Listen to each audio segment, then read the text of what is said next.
हम लोग स्पाइन सीधी, उसके बाद 3 बार ओम का उच्चारण, उसके बाद प्रार्थना। ओ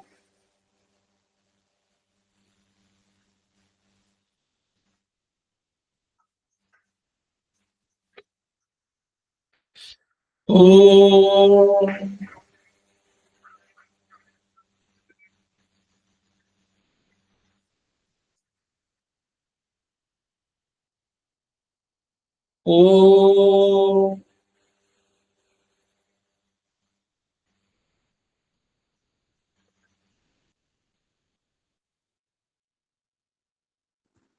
वह शक्ति हमें दो दयानिधे, कर्तव्य मार्ग पर डट जाए, पर सेवा पर उपकार में हम निज जीवन सफल बना जाए।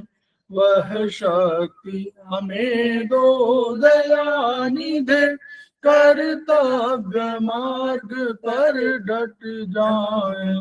हम दीन दुखी निबलों निकलों के सेवक बन संताप हरे, जो है बिछड़े भूले भटके, उनको तारे खुद तर जाए।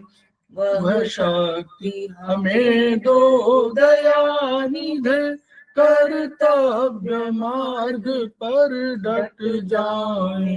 छल द्वेष दंभ पाखंड झूठ अन्याय से निश दिन दूर रहे, जीवन हो शुद्ध सरल अपना, शुचि प्रेम सुधारस बरसाए।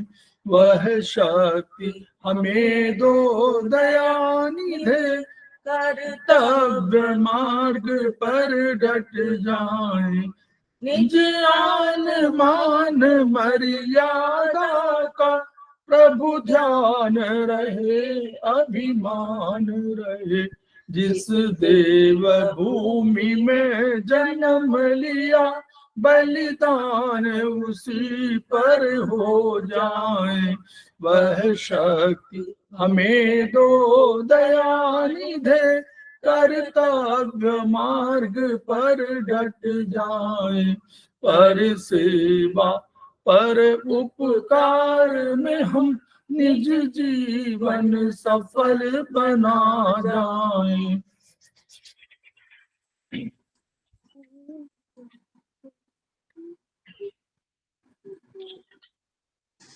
समवाय क्लासेस में आप सभी का स्वागत है। हमारे बीच में श्रीमती वर्षा श्रीवास्तव उपाध्यक्ष समवाय फाउंडेशन उपस्थित हैं। हमारे बीच में धनंजय सिंह कोषाध्यक्ष समवाय फाउंडेशन उपस्थित हैं, उनका स्वागत है। हमारे बीच में डॉक्टर नीतू किरण भास्कर उपस्थित हैं, जो समवाय के स्टूडेंट हैं और हमारे आज समवाय फाउंडेशन के प्रमोटर भी हैं और आज के फैकल्टी भी हैं, उनका स्वागत है। हमारे बीच में श्री के तिवारी जी उपस्थित हैं, वे सेमेस्टर 4 के स्टूडेंट भी हैं और हमारे समवाय फाउंडेशन के प्रमोटर भी हैं, उनका स्वागत है।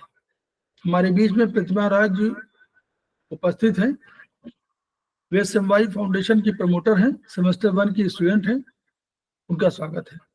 हमारे बीच में मोहिनी बांडवाल उपस्थित हैं, उनका स्वागत है। हम लोग समवाय फाउंडेशन के सदस्य हैं और हम लोग एक्यूप्रेशर शोध प्रशिक्षण एवं उपचार संस्थान प्रयागराज से संबद्ध है। वहां के 3 मनीषियों के हम ऋणी हैं। वे मनीषी हैं ब्रह्मलीन MP खेमका सर, दूसरे हैं आदरणीय JP अग्रवाल सर, जो वर्तमान में एस्पस के अध्यक्ष भी हैं, और तीसरे हैं एपेक्स बॉडी के chairman Shri SSR Rao sir. इन 3 मनीषियों के अतिरिक्त अन्य गुरुओं से भी हमने ज्ञान और चिकित्सा की शिक्षा ग्रहण किया है, उनके प्रति भी हम श्रद्धावनत हैं। वहां का एक मोटो है, each one reach one, each one treat one, each one teach one. उसी को आपके माध्यम से जन जन जागरण अभियान के तहत पूरे विश्व में फैलाने का हमारा सपना है और हमें विश्वास है कि वो सपना आपके माध्यम से जल्दी पूरा होगा, क्योंकि ये विधा अपेक्षाकृत कम खर्चीली है और इसका नुकसान कम है। तो हम लोग इन्हीं शब्दों के साथ शुरुआत कर रहे हैं। हमारे बीच में डॉक्टर नीतू किरण भास्कर हैं, उनका पुनः स्वागत। और वो आज जो हमारा सेमेस्टर 4 का विषय है परीक्षण भाग 1, उसके chapter 8 investigation related to reproductive organs, तो हम लोग इसको पढ़ेंगे, विचार करेंगे। और हम लोगों ने इसलिए इनको पढ़ना चाहा है कि वर्चुअली जो टेस्ट होते हैं उनके बारे में हमको कुछ जानकारी मिल जाए। तो इस किताब में उसका पूरा वर्णन है। तो मैं डॉक्टर किरण भास्कर जी का स्वागत कर रहा हूँ पुनः, और उनको कह रहा हूँ कि आप पुनः लेक्चर शुरू करें। मैं शेयर कर दे रहा हूँ। Okay sir.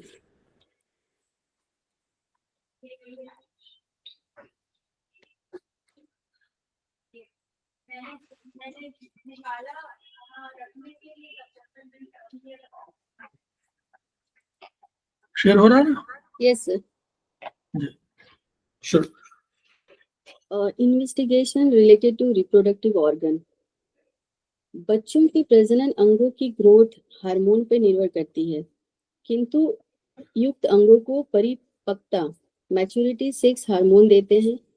विवाह के 3 वर्ष पश्चात यदि पति पत्नी मानसिक, शारीरिक एवं सामाजिक रूप से तैयार है,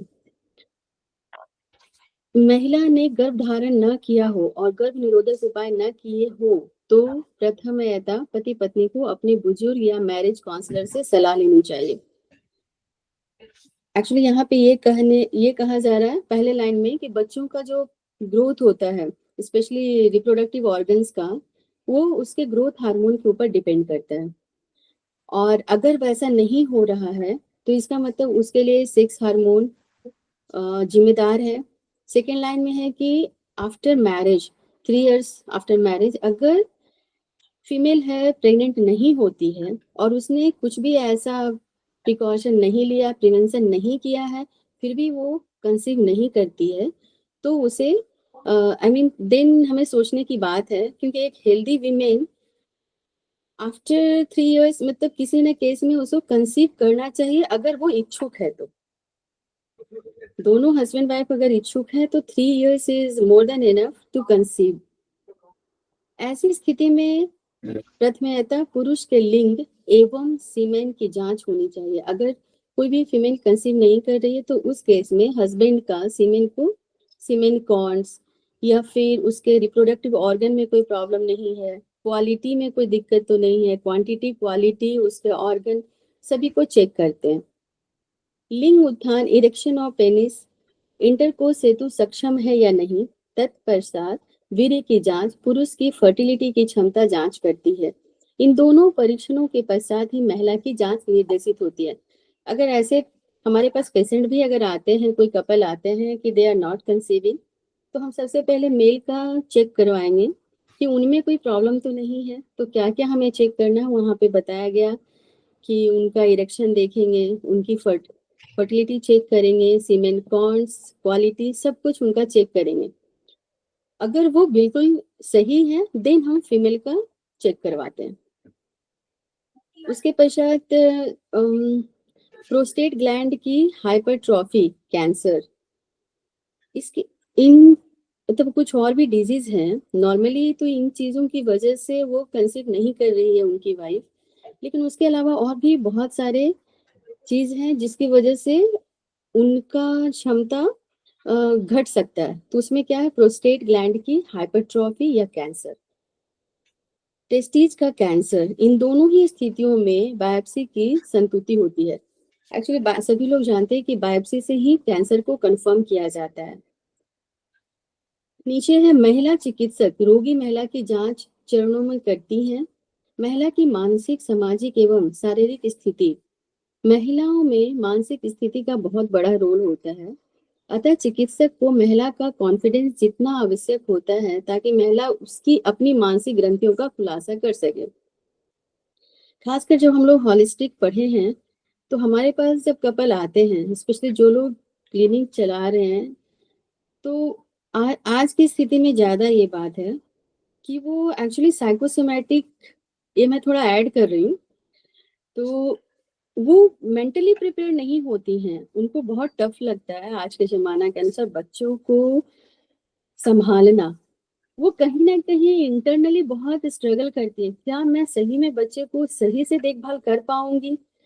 ये चीज़ है जो अंदर उनको कहीं न कहीं उनके बॉडी में और उनके माइंड में, और हम जानते हैं कि हमारा माइंड ही सब कुछ हमें गवर्न करता है। तो उनके माइंड में हिंड्रेंस पैदा करता है कि perhaps I am not able to conceive, और मैं अगर कर ली तो मुझे क्या होगा?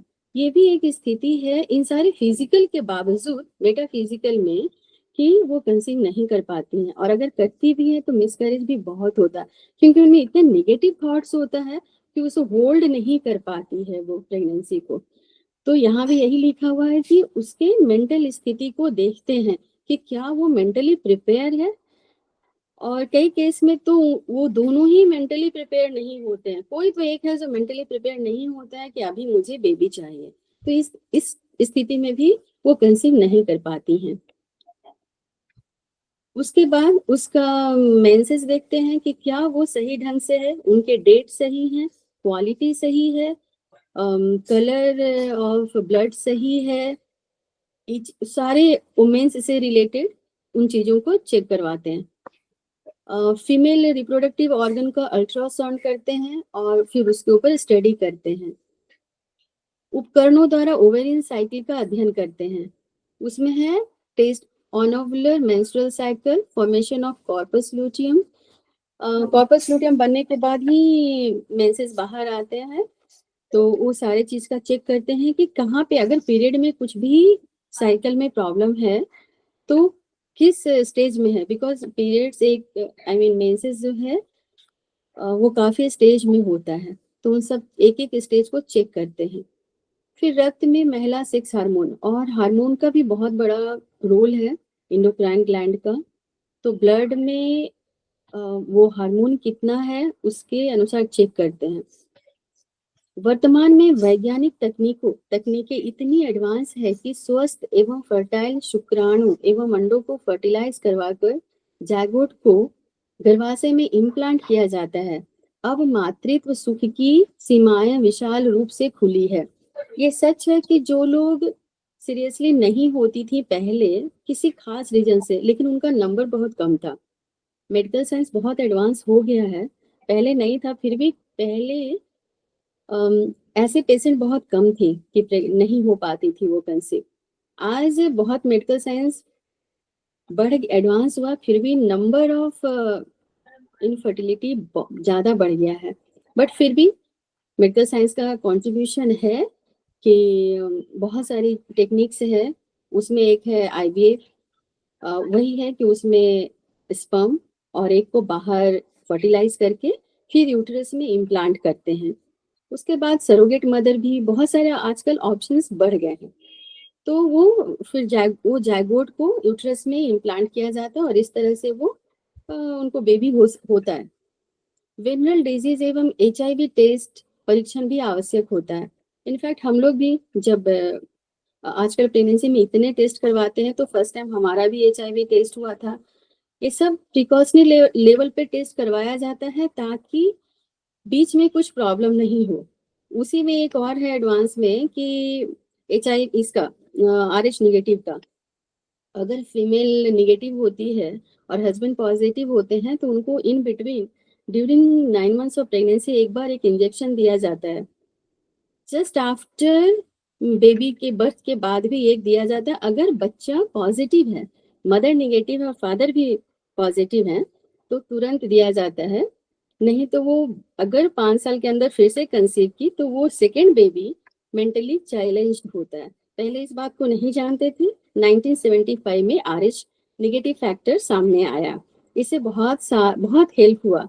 नहीं तो पहले लोग ऐसे कंटिन्यूअस मिसकैरेज होता था गांव में खासकर, तो लोग सोचते थे कि वो होस्ट मतलब वो बहुत ही घर है जो श्रापित है समथिंग। लेकिन जब उनका डिस्कवरी हुआ ये ब्लड ग्रुप नेगेटिव का, तो बहुत ज़्यादा फायदा हुआ, क्योंकि वो इंजेक्शन जो दिया जाता है तो उससे वो बच्चा सेफ होता है। एक्चुअली मैं भी RH नेगेटिव हूँ, इसलिए मुझे इसका ज़्यादा पता है। सो वेनरल डिजीज एवं HIV टेस्ट परीक्षण भी आवश्यक होते हैं। गर्भाशय एवं ओवरी के ट्यूमर कैंसर रोग में भी अनियमित मासिक धर्म की रोग का प्रथम इशारा है, जो अल्ट्रासाउंड द्वारा या बायोप्सी द्वारा निश्चित हो जाता है। नहीं होने के बहुत सारे रीजंस हैं। अगर बाई चांस उसमें ट्यूमर है, सिस्ट है, कैंसर है, तो वो अल्ट्रासाउंड से पता चल जाता है। फिर भी अगर कुछ और भी फर्दर टेस्ट करना होता है तो बायोप्सी द्वारा पता किया जाता है कि क्या उसको रिप्रोडक्टिव ऑर्गन में कहीं भी कोई कैंसर तो नहीं है, बिकॉज उसकी वजह से भी पीरियड्स में प्रॉपर पीरियड नहीं हो पाता है। देन है सीमेन एग्जामिनेशन। यह परीक्षण अत्यंत संवेदनशील है। मानसिक स्तर पे व्यक्ति का मनोविज्ञान कि वह पुरुष है या नहीं, और शारीरिक स्तर पे के स्पर्म अत्यंत डेलिकेट संरचना है।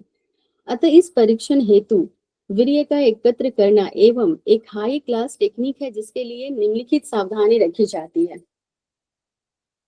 किसी भी मेल के लिए ये चेक करना कि उसका सीमेन कैसा है, उसका क्वालिटी क्वांटिटी, तो उसके लिए एक चैलेंज होता है कि क्या मैं सही में एक मतलब मैं मैस्कुलिन नहीं हूँ क्या। तो एक कहीं ना कहीं मानसिक बात भी है। तो उसको आराम से डॉक्टर कंसोल करते हैं, फिर उनको बताया जाता है कि ये सब को हम चेक करते हैं ताकि आपका लाइफ अच्छा हो बेबी के लिए। तो वो इसीलिए बोला मानसिक स्तर पे व्यक्ति को नॉर्मल किया जाता है। और उसका टेक्निक्स क्या है वो नीचे दिया हुआ है। वीर्य का कलेक्शन सर्वदा परीक्षणशाला में या पास होना चाहिए, क्योंकि इसका फ्रेश एग्जामिनेशन ही होना चाहिए। तो उसको लैब में ही निकालते हैं ताकि वो फ्रेश रहे, ताकि उसका अच्छे से चेक हो पाए, जांच हो पाए। इसके कलेक्शन हेतु उत्तम तरीका का मैस्टरबेशन ही है, जिसमें उत्सर्जित सीमेन को स्टेरलाइज ट्यूब में एकत्र करके पैथोलॉजिस्ट को दे देते हैं। कंडोम से लिया गया सीमेन कंडोम में लगे स्पर्मिसाइडल केमिकल के मिक्स हो चुका है, अतः यह परीक्षण के लिए सही आंकड़ा नहीं है। इसीलिए उसको एक जो वो लैब वाले देते हैं डब्बा, उसी में निकाला जाता है, क्योंकि अगर हम किसी और में लिए तो उसका कंटामिनेशन मिक्स हो सकता है, जिसकी वजह से उसका सही जांच नहीं होगा। कोइटस इंटरप्ट एकत्र किया गया क्वांटिटी एवं क्वालिटी दोनों में कमजोर होता है। सीमेन कलेक्शन हेतु लैब व्यक्ति को 5 दिन बाद का समय देता है तथा निर्देश देता है कि इन 5 दिनों में वह इंटरकोर्स ना करे। सीमेन एकत्र करने हेतु व्यक्ति को समान मानसिक एवं स्वस्थ शारीरिक परिस्थितियों में होना चाहिए। वो एक्चुअली दिस इज फैक्ट कि जब उससे सीमेन निकाला जा रहा है तो वो बिल्कुल नॉर्मल हो, मतलब वो एंजाइटी ना रहे, वो शांत रहे फिजिकली एंड मेंटली भी। वीर्य का मापदंड बिना 3 परीक्षण जो 1 माह के अंतराल पे कराई गई हो क्यों कंसीडर कर सुनिश्चित नहीं करना चाहिए। आई मीन यहाँ ये कहा जा रहा है कि सीमेन का जो भी परीक्षण होता है उसको जो 1 माह के अंतराल पे कराई गई हो, मतलब वो रिसेंट होना चाहिए। लेट है तो हम उसके ऊपर कंसीडर नहीं करेंगे।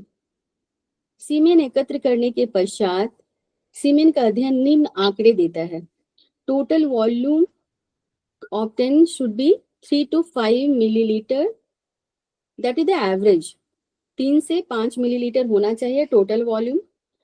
स्पर्म काउंट होना चाहिए 60 to 120 मिलियन 120 मिलियन शुक्राणु पर मिलीलीटर। शुक्राणु की गति स्पर्म मोटिलिटी होना चाहिए 80 to 90% मोटाइल होना चाहिए। ये सभी लोग जानते हैं कि स्पर्म का जो स्ट्रक्चर ही है वो एकदम टेल की तरह है। आगे एक ऐसा कहते हैं जैसे हम लोग जब तीर चलाते हैं उसी शेप का होता है। वो उसकी एक खास बात है। स्पिरिचुअलिटी भी उस चीज को पढ़ते हैं कि हमारा बर्थ कितना इम्पोर्टेंट है। हम इस अर्थ पे आए हैं तो क्यों आए हैं। हम ऐसे कोई आम आदमी नहीं हैं, क्योंकि हमें बनने के लिए एक एग में हजारों लाखों कह सकते हैं कि सीमेन जाते हैं, और एक सीमेन है जो एग को पेनिट्रेट करता है। इतने सारे सीमेन एग के सरफेस पे आते हैं, but all are not able to penetrate. एक खास सीमेन है जो कि उस सरफेस को पेनिट्रेट करके और फिर फर्टिलाइज करके जायगोट बनाता है। तो हम कितना खास हैं, इतने लाखों लोग से फिर हम एक ही से बनते हैं। सो हमें हमेशा अपने आप को स्पेशल समझना चाहिए। तो वो जितने सीमेन है सबका बहुत ज्यादा स्पीड होता है, उसका स्पीड ही उसकी क्वालिटी है। सीमेन का जो स्पीड है वो उसका खास क्वालिटी है। वो एकदम फट से जा करके कौन सबसे पहले पेनिट्रेट करता है, उस हाइलोनिक एसिड को कौन ब्रेक करता है, वो उसकी खासियत है। तो इस that speed should be 80 to 90% motile. Sperm morphology सामान्य 80% या उससे अधिक होना चाहिए। A sperm count below 40 million per milliliter is infertile। क्योंकि यहाँ पे औसतन दिया गया है कि sperm count should be 60 to 120, लेकिन अगर 50 है तो डॉक्टर कुछ मेडिसिन देंगे, बट ये बता रहे हैं कि अगर बिलो 40 है तो that is the infertile. A sperm count with motility less than 40% that is infertile, because it's a below average। जब नॉर्मल 80 to 90 है तो ऑब्वियसली 40 is very less।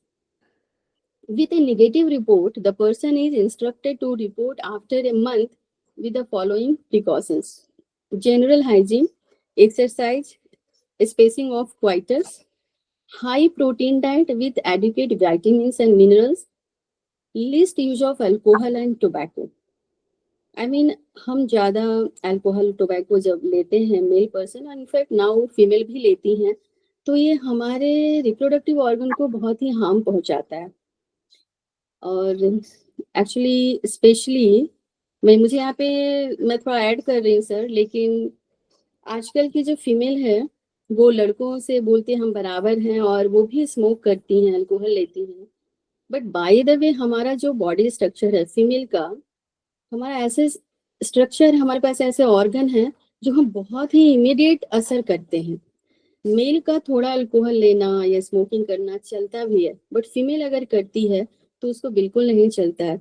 इसीलिए आज बहुत यंग एज की गर्ल्स को बहुत सारे प्रॉब्लम हो रहे हैं, उसके सिस्ट हो रहे हैं, आगे जाके तो और भी प्रॉब्लम होगा। एक तो ये रीजन है कि फीमेल में ये डिटेक्शन होना कि वो उसमें कुछ प्रॉब्लम तो नहीं है इसके साइकिल में, या कुछ गड़बड़ हो रहा है जैसे पीसीओडी होना वगैरह, क्योंकि वो 12 ईयर्स टू 14 ईयर्स में ही हम जान जाते हैं कि वो मैच्योर हुई कि नहीं। मेल में इसका डिटेक्शन लेट से होता है, जब उनको फादर बनने की बारी आती है, so around 30 years, 20 to 30 years तक देखते हैं कि हाँ वो मेल में कुछ प्रॉब्लम है। बट फीमेल का प्रॉब्लम 12 to 14 ईयर्स में ही डिटेक्ट हो जाता है कि समथिंग प्रॉब्लम।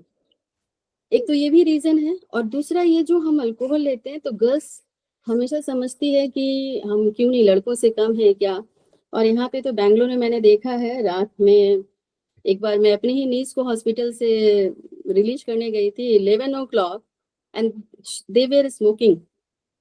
तो उनको कहीं ना कहीं बताने की जरूरत है कि ये स्मोक आपका जो ऑर्गन है, भगवान ने हमें ऐसा ऑर्गन्स दिया है और हमें ऐसी जो ड्यूटी दी है बेबी को, एक जनरेशन को पैदा करने के लिए, वो बहुत ज्यादा इफेक्टेड होता है।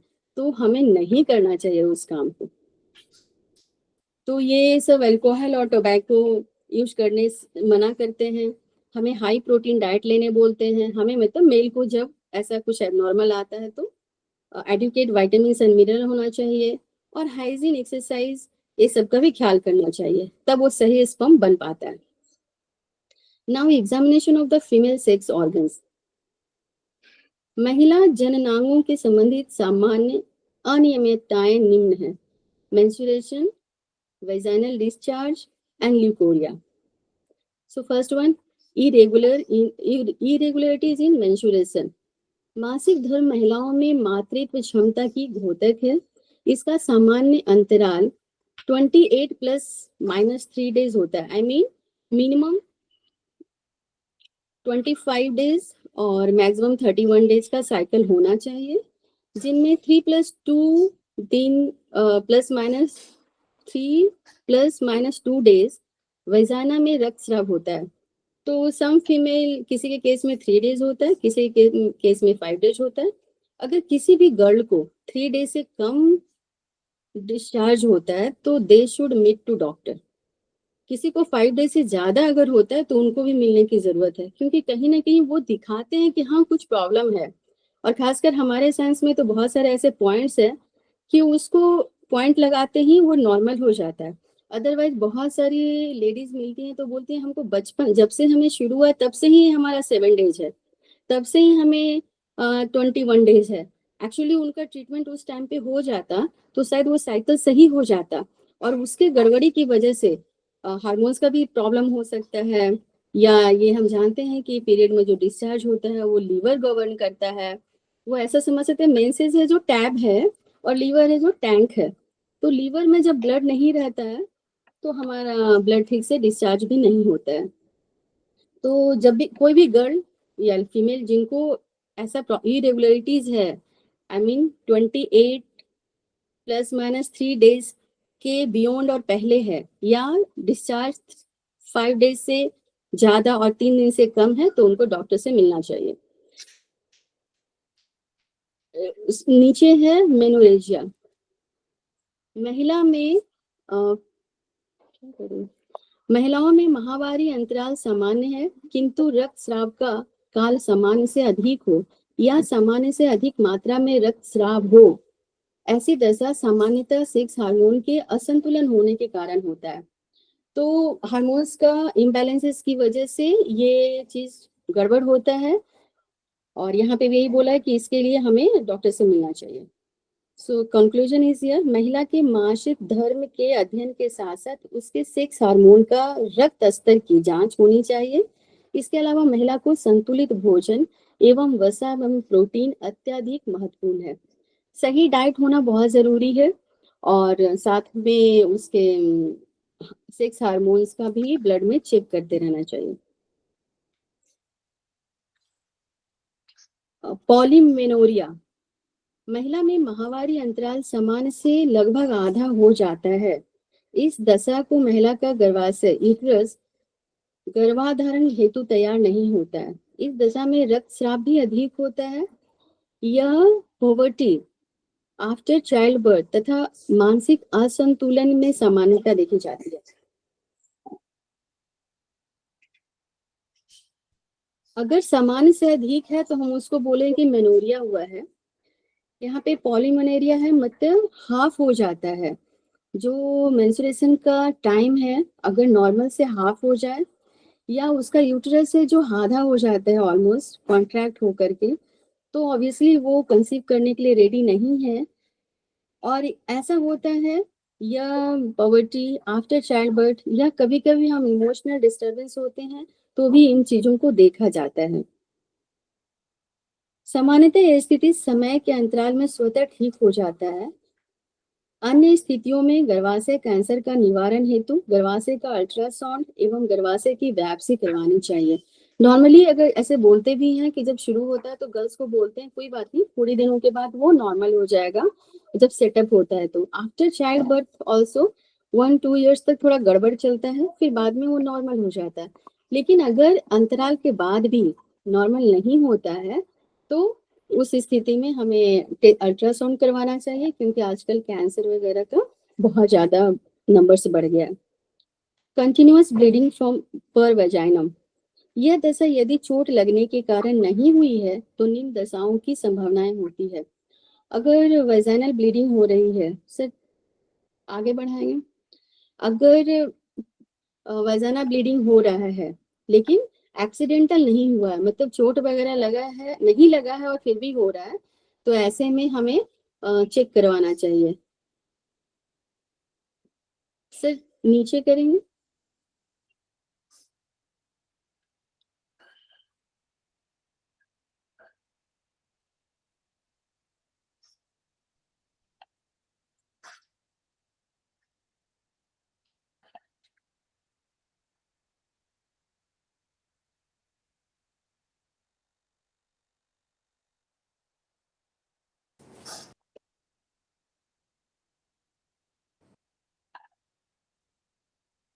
देखिए क्लियर है? Yes sir. आ रहा है। अभी आगे स्लाइड बढ़ाना है। यहाँ से इनकम्प्लीट से पढ़ाना है। हाँ सर, इनकम्प्लीट एबॉर्शन। अच्छा मुझे नहीं दिख रहा है, थोड़ा और ऊपर कर लीजिए।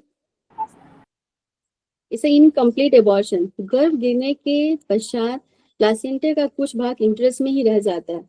After that sir I can't see, थोड़ा ऊपर करें। श्योर। और थोड़ा सा कर दीजिए सर, हैं?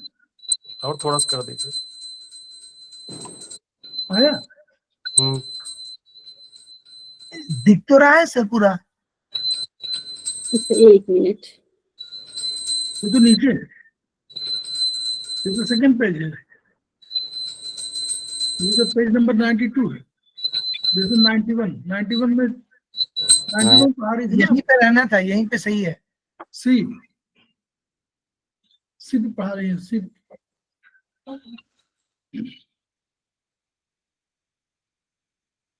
हट जाओ। हेलो सर, या सर। सर मुझे क्यों नहीं दिख रहा है उसके बाद? अच्छा, मुझे यहाँ पे कंटिन्यूअस ब्लीडिंग पर वेजाइनम के बाद नीचे नहीं दिख रहा है। हम लोग को दिख रहा है, यहाँ दिख रहा है। अच्छा, आप मोबाइल में है? सर मैं अपने इंग्लिश बुक से पढ़ती हूँ, फिर मैं उससे समझाऊंगी हिंदी में। हाँ, मोबाइल में है आपका ना? नहीं, आपकी बुक है? बुक हाँ सर, है इंग्लिश में बुक है। कीजिए, ये वाला It's पॉइंट a है। continuous bleeding per vaginum. If there has not been an injury, then following reasons may cause it. यहाँ पे ये बोल रहा है कि अगर चोट वगैरह नहीं लगी है और फिर भी अगर ब्लीडिंग हो रहा है तो क्या शो करता है? So first one is an incomplete abortion. A part of placenta remains in the uterus after abortion. अगर एबॉर्शन होता है तो it should be completely odd, लेकिन कुछ पोर्शंस रह जाता है तो उसको इनकम्प्लीट एबॉर्शन बोलते हैं, और उस हालत में ब्लीडिंग होते रहता है। सेकेंड है एक्टोपिक प्रेगनेंसी। गर्भाशय में जायगोट निरूपण नहीं हुआ, अपितु आंतरिक अन्य जननांगों में कहीं भी इम्प्लांट हो जाता है। उसका एक्चुअल जायगोट का इम्प्लीमेंटेशन यूट्रस में होना चाहिए, लेकिन खासकर वो फैलोपियन ट्यूब्स वगैरह में हो जाता है या कहीं भी, और उस हालत में भी ब्लीडिंग होते रहता है। और जब हम टेस्ट करते हैं तो वो पॉजिटिव आता है और फिर भी ब्लीडिंग होता है, तो उसमें एक्टोपिक प्रेगनेंसी में होता है। Third one is the cervical carcinoma. जब सर्वाइकल कार्सिनोमा होता है इस स्थिति में भी ब्लीडिंग होता है। इस दशाओं में अल्ट्रासाउंड की रिपोर्ट सहायक होती है।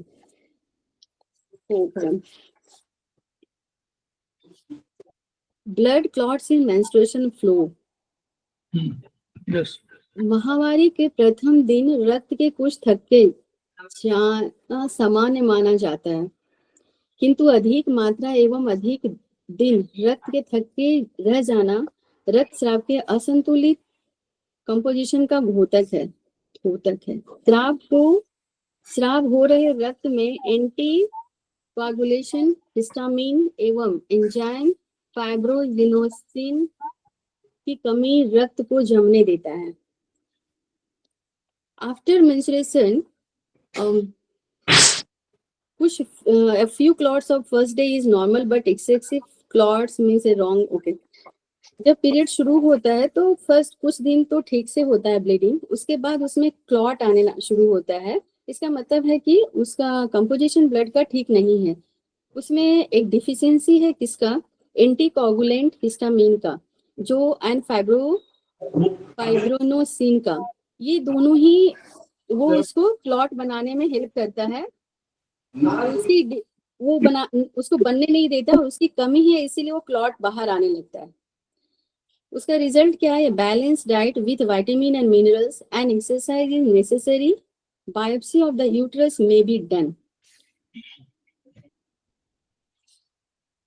तो उस हालत में उसमें अगर हम बायोप्सी करवाते हैं या अल्ट्रासाउंड करवाते हैं तो सही बात पता चलता है कि अंदर क्या, क्योंकि ये जो यूट्रस है, ओवरीज है, वो अंदर है, जैसे कि कैसे इंटेस्टाइन वगैरह ऊपर है, हार्ट को भी हम फील करते हैं, लंग्स भी बाहर, लेकिन ये ऑर्गन से जो थोड़ा अंदर है, इसीलिए इसको हर बार अल्ट्रासाउंड करना और ये सब चीज में तब वो सही से उसके जांच का पता चलता है।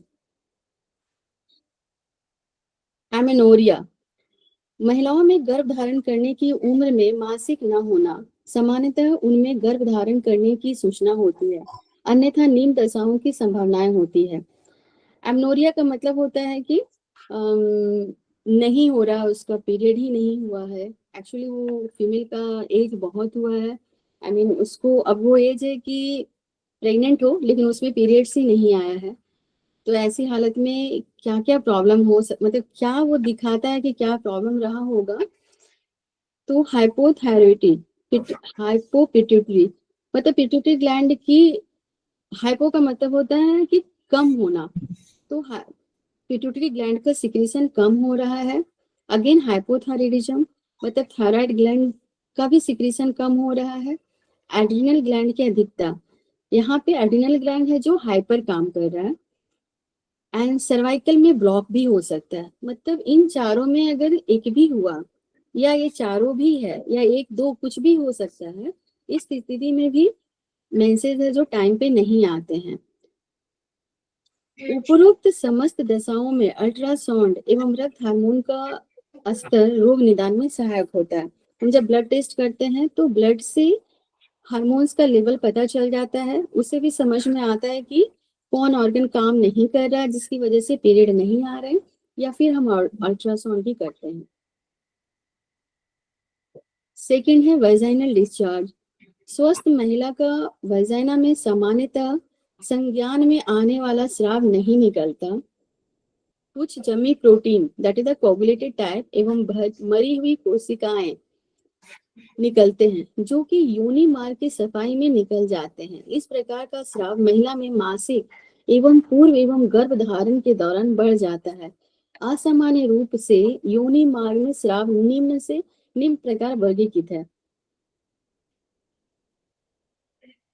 यहाँ पे ये कहा गया है कि एक हेल्दी जो वीमेन होती है उसको वेजाइनल डिस्चार्ज में कोई भी डिसऑर्डर नहीं होना चाहिए, मतलब मेंस के पहले वो नेचर का एक नेचर ने ऐसा दिया है कि उसके पहले थोड़ा उसको फील होता है मॉइस्चर, लेकिन इसके बाद भी अगर उसको हमेशा लगता है कि सम वाटर कुछ डिस्चार्ज हो रहा है तो एक वो नॉर्मल स्थिति नहीं है, that is the abnormal. Some coagulated type of protein and discomated epithelial cells get excreted by cleaning, otherwise there is nothing else that is discharge। मतलब ये थोड़ा बहुत अगर है तो दैट इज द नॉर्मल, लेकिन अगर इससे ज्यादा है तो हमें समझना चाहिए कि वो एबनॉर्मल स्थिति है। Sometime just before menstruation cycle or during pregnancy, excessive discharge is reported. Vaginal discharge has been classified as, जो भी vaginal discharge है उसको फोर पार्ट्स में डिवाइड किया गया है। उसमें है पहला व्हाइट वेजाइनल डिस्चार्ज, सेकंड है yellow vaginal discharge, third is offensive vaginal discharge and fourth is watery discharge. तो सबसे पहले है white vaginal discharge. Generally it has been at puberty pregnancy, सामान्यतः यह रक्तस्राव यौनावस्था आने पे puberty that is the puberty, गर्भधारण, प्रेगनेंसी तथा मासिक समाप्त मेनोपॉज काल में हो सकता है। ऐसा व्हाइट डिस्चार्ज नॉर्मली होता है कि जब कोई मैच्योर होती है लड़की, जब उसमें पुबर्टी आता है या कोई प्रेग्नेंट होती है या फिर एक एज होने के बाद जब मेनोपॉज आता है तब ये होता है। लेकिन इसके अलावा जो भी महिलाएं एनीमिया तथा कॉन्स्टिपेशन से ग्रसित होती हैं में स्राव की अधिक मात्रा होती है। अगर किसी एनीमिया मतलब ब्लड में आयरन की कमी होना, समानता कहते हैं ब्लड का ही कमी होना, या अगर कॉन्स्टिपेशन है तो इस स्थिति में भी ऐसा सिक्रीशन होता है, व्हाइट डिस्चार्ज होता है। रोग की दृष्टि से स्राव का आना निम्न दशाओं का सूचक है। Mucous polyps of cervix, glandular erosion of cervix, myomata in uterine cavity, chronic pelvic inflammation, अगर वो आ रहा है तो इसका मतलब ये डिजीज है जो शो कर रहा है। निष्कर्ष, चिकित्सक जनांगों को देखकर इंस्पेक्शन से ही रोग का निदान करे। अगर डॉक्टर्स उन ऑर्गन्स को इंस्पेक्ट करते हैं, अल्ट्रासाउंड करवाते हैं, फिर उनको पता चलता है कि क्या प्रॉब्लम है। सेकेंड है एलोवेजाइनल discharge. This type of discharge causes irritation and soreness in vagina, and this caused due to the humid heat. Female में ह्यूमिड हीट की वजह से एलो डिस्चार्ज शुरू हो जाता है। एंड उसका कंडीशंस क्या है, किस कंडीशंस में एलो डिस्चार्ज होता है? That are trichomonas, monilial infection of vagina, monilial infection of vagina, gonorrhoea, septic absorption, that शिशु जन्म के पश्चात प्यूपेरल सेप्सिस, पेल्विक पस का योनि मार्ग से निकलना, pelvis abscess drained through the vagina. पहला इसमें बता रहा है कि मोनिलियस कुछ इन्फेक्शन होता है, दैट इज द ट्राइकोमोन्स और मोनिलियल इन्फेक्शन ऑफ वेजाइना। इस कंडीशन में भी एलोवेजाइनल डिस्चार्ज होता है। एक डिजीज है गोनोरिया, जिसको कि सेक्सुअल ट्रांसफर, ये सेक्स से ट्रांसफर होता है, दैट इज द गोनोरिया। अगर ये डिजीज है तो भी एलो डिस्चार्ज होता है। सेप्टिक एबॉर्शन, जैसे टाइप ऑफ एबॉर्शन, इस कंडीशन में भी एलो डिस्चार्ज होता है। बेबी के बर्थ के बाद भी एलो डिस्चार्ज होता है। एंड पेल्विक एब्सेस, कुछ पेल्विक में अगर कुछ हर्ट हुआ, कुछ घाव वगैरह है तो भी वेजाइना से एलो डिस्चार्ज होता है। निष्कर्ष, योनि मार्ग से निकले हुए स्राव की पैथोलॉजिकल जांच बताता है कि वो वेजाइनल सिक्रीशन कैसा है। Third one, offensive vaginal discharge, दुर्गंध युक्त योनिक स्राव होना। व्हाइट डिस्चार्ज में और येलो डिस्चार्ज में यहाँ पे नहीं बताया हुआ है कि उसमें गंध कैसा होता है। थर्ड है कि इसमें है जो ऑफेंसिव डिस्चार्ज होते हैं, मतलब उसमें स्मेल होता है, और अगर ऐसा है तो वो क्या दिखाता है कि उसमें उस फीमेल को क्या बीमारी रही होगी। तो फर्स्ट उसमें कार्सिनोमा ऑफ सर्विक्स, मतलब सर्विक्स का, अगर इसका मतलब है कि सर्विक्स का कैंसर भी हो सकता है। गर्भाशय का पॉलिप में पस होना, सेप्टिक मायोमेटस पॉलिप होना। यूट्रस में अगर पॉलिप हुआ है, वहां से पस निकल रहा है तो भी उसमें स्मेल होता है। सेप्टिक एबॉर्शन, अगर सेप्टिक, अभी येलो डिस्चार्ज में भी सेप्टिक एबॉर्शन दिखाया था, तो वो येलो भी रहेगा और साथ में उसमें दुर्गंध भी रहेगा। कार्सिनोमा वेजाइना, वेजाइना में भी कार्सिनोमा हो सकता है, दैट इज द कैंसर। निष्कर्ष, उपरोक्त सभी रोगों में बायोप्सी करवाना महत्वपूर्ण परीक्षण है। कैंसर, कोई भी टाइप का कैंसर है, हम जब बायोप्सी करवाते हैं, जब करवाया जाता है तो पूरी तरह से पता चलता है कि वो क्या है। Fourth one, that is the watery discharge. गर्भाशय में ऐसा स्राव सामान्य माना जाता है, अन्यथा urinary fistula, hydrosalpinx, carcinoma of Fallopian tube, hydrorrhoea gravidarum. अगर वाटरी डिस्चार्ज हो रहा है, इसका मतलब कि ये जो वाटरी डिस्चार्ज होता है, इस TCM के अनुसार वो होता है किडनी डिफिशियंसी, किडनी यांग डिफिशियंसी की वजह से। और अगर उसमें, मतलब कैसे जानते हैं कि वो वाटरी डिस्चार्ज है, तो उसके लिए हमें डॉक्टर से मिलना या नॉर्मल है, तो भी हमें अंडरवेयर है वो नॉर्मल थोड़ा है तो इज फाइन। अगर तो गीला हो जाता है तो दैट मीन्स कि वो एबनॉर्मल है। और अगर ऐसा हो रहा है कि आपका अंडरवेयर गीला हो रहा है फीमेल का, तो मानना चाहिए कुछ तो प्रॉब्लम है जिसकी वजह से वाइट डिस्चार्ज हो रहा है। तो ऐसा कंडीशन होता है कि फैलोपियन ट्यूब में कैंसर हो सकता है, और हाइड्रोसेप्लिंग्स है, यूरिनरी फिस्टुला है, और उसे डॉक्टर से मिलना चाहिए। Now third condition is leucorrhoea. यहाँ बताया गया, ल्यूको का मतलब होता है वाइट और ओरिया का मतलब होता है डिस्चार्ज। यहाँ पे ऊपर था जो वाटरी डिस्चार्ज था, उसके पहले भी वाइट वेजाइनल डिस्चार्ज था, लेकिन ल्यूकोरिया समथिंग डिफरेंट। इसमें वाइट डिस्चार्ज को बोलते हैं। तो all types of discharge explained in class 2 may look like a case of leukorrhea, but this is not true as it is different by the pathological standard. देखने से वो similar लगता है, जो दिखा रहा था कि वाइट वेजाइनल डिस्चार्ज और ल्यूकोरिया सिमिलर है, लेकिन एक्चुअली पैथोलॉजिकल देखेंगे तो सेम नहीं है। इसका मतलब कि उसका कंपोजिशन अलग है। In case of this is, but is not true. It's a different pathological standard. It is not considered as a disease, but it may be an indication of an upcoming disorder. So leucorrhoea होना किसी disease को नहीं दिखाता है, बल्कि ये बताता है कि फ्यूचर में कौन सी बीमारी आ रहा है। तो अगर हम उसका चेकअप करते हैं तो पता चलता है कि अच्छा वो कुछ तो हमें प्रॉब्लम होने वाला है हमारे रिप्रोडक्टिव ऑर्गन में। So vaginal discharge and discharge from mucus gland of the uterus, that is the uterine milk, is pretty normal in females. एक ऐसे vaginal discharge जो होता है, एक म्यूकस की तरह होता है यूट्रस से, वो एक नॉर्मल है। बट अगर इसका एक्सेस होता है, its axis is called the leucorrhoea. अगर वो ज्यादा होने लगे तब हम उसको ल्यूकोरिया कहते हैं। And it stains the cloth and thigh, और वो जो अंडरवेयर है उसमें एक दाग छोड़ता है, थाई पे भी वो लीक होता है, तब वो शो करता है कि ये नॉर्मल नहीं है। In case of and have of bad smell, और उसमें दुर्गंध भी होता है। So counselling is necessary to maintain a proper hygiene and health. तो हमें अपने वो फीमेल के हेल्थ के लिए, अगर ऐसा उसको हो रहा है कि नॉर्मल कंडीशन क्या है कि बस थोड़ा सा फील होना चाहिए कि हाँ गीला है, that's all.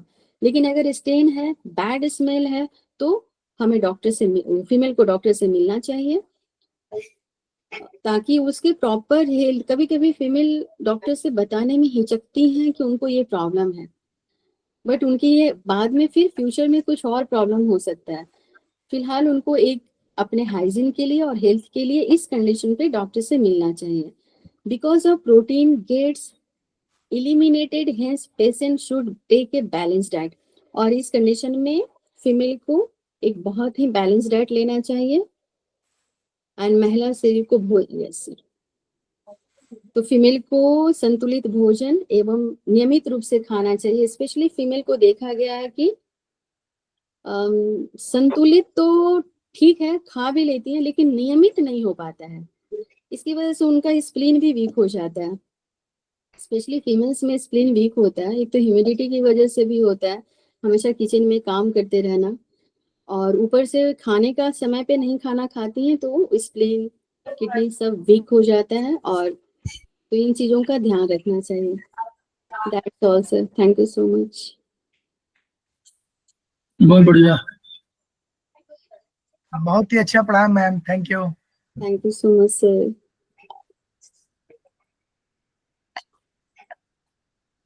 Thank you ma'am. Welcome.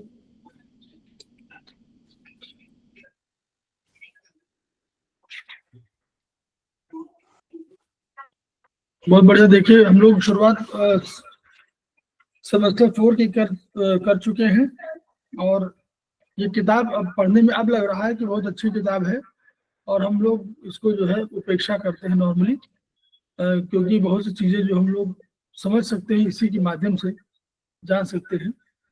और अगर सारी किताब को पढ़ी जाए तो आप देखें अभी सेमेस्टर 4 में कई चैप्टर हैं, इसके बाद और भी दूसरी किताब भी इनकी परीक्षण 2, वो बहुत इम्पोर्टेंट किताब है, शायद आगे 7-8 में पढ़ाई जाएगी, तो बीच में है नहीं। थैंक यू मैम, बहुत बढ़िया। देखिए वो है, और ये इस तरह कर आपको मतलब सारी सिम्टम जो है आपको इसको देखिए और इसके आधार पर उसका निर्णय लीजिए, और काउंसलिंग या जो भी उसमें है टेस्ट है करिए।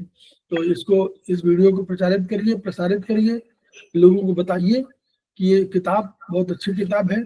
और इन किताब के आधार पर हम लोग करते क्या है, बीएचबी में हम लोग डिजीज को जान जाते हैं और ट्रीटमेंट का तरीका हमारे पास मालूम है, चाहे हमारे चाइनीज में है चाहे आयुर्वेदिक में है, हम उनके आधार पर अपना ट्रीटमेंट कर सकते हैं। और प्रचारित प्रसारित करने से ये होगा कि हम लोग आपस में जब इंटरेक्ट करेंगे तो हमको बहुत चीजें मालूम हो जाएंगी, तो तभी हम लोग पूरे विधा को, पूरे थेरेपी को अधिक गति दे पाएंगे और तभी हम लोगों का सपना पूरा होगा कि each one reach one, each one treat one, each one teach one. तो इन्हीं शब्दों के साथ हम लोग अभी इस पर विराम देते हैं और फिर 3 मिनट बाद फिर मिलते हैं। Thank you ma'am. Thank you so much. सभी को नमस्कार।